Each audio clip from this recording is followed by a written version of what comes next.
UMika wesithathu. Ngathi, zwanini nina zinhloko zakwaJakobe, nani zikhulu zendlu yakwa-Israyeli ukuthi akusikho okwenu ukwazi ukulunga. Nina enizonda okuhle, nithanda okubi, enebula kubo isikhumba sabo, nenyama yabo emathanjeni abo, enidla inyama yabantu bami, nihlinza kubo isikhumba sabo, naphula amathambo abo. Yebo, nibaqoba njengokwasekhanzini, nanjengenyama phakathi kwebhodwe. Khona bayakukhala kuJehova, kepha akayikubaphendula. Uyakusitheza ubuso bakhe kubo ngaleso sikhathi, ngenxa yokwenza kwabo izenzo zabo zibe zimbi. Usho kanje uJehova.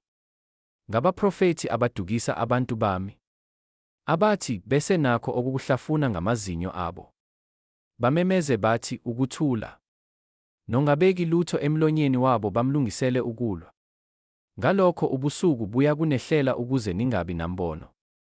Kuhlwe kini ningabe nisabhula. Ilanga liyakushonela abaprofethi, usuku lube mnyama phezu kwabo.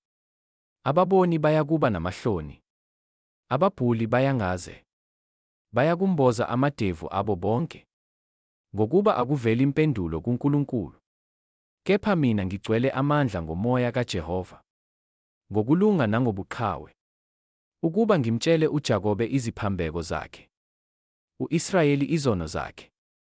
Ake nizwe lokhu nina zinhloko zendlu kaJakobe, nani zikhulu zendlu yakwa-Israyeli, eninengwa ngokwahlulelwa, nihlanekezela konke ukulunga, enakha iSiyoni ngegazi neJerusalema ngobubi, elizinhloko zalo zahlulela ngemivuzo, nelibaphristi balo bafundisa ngenkokhelo, nelibaprofethi balo babhula ngemali, bencike nokho kuJehova, bethi, uJehova akaphakathi kwethu na?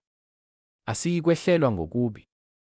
Ngalokho ngenxa yenu iSiyoni liyakulinywa njengensimu, iJerusalema libe yincithakalo, intaba yendlu ibe yizindawo eziphakemeyo zamahlathi.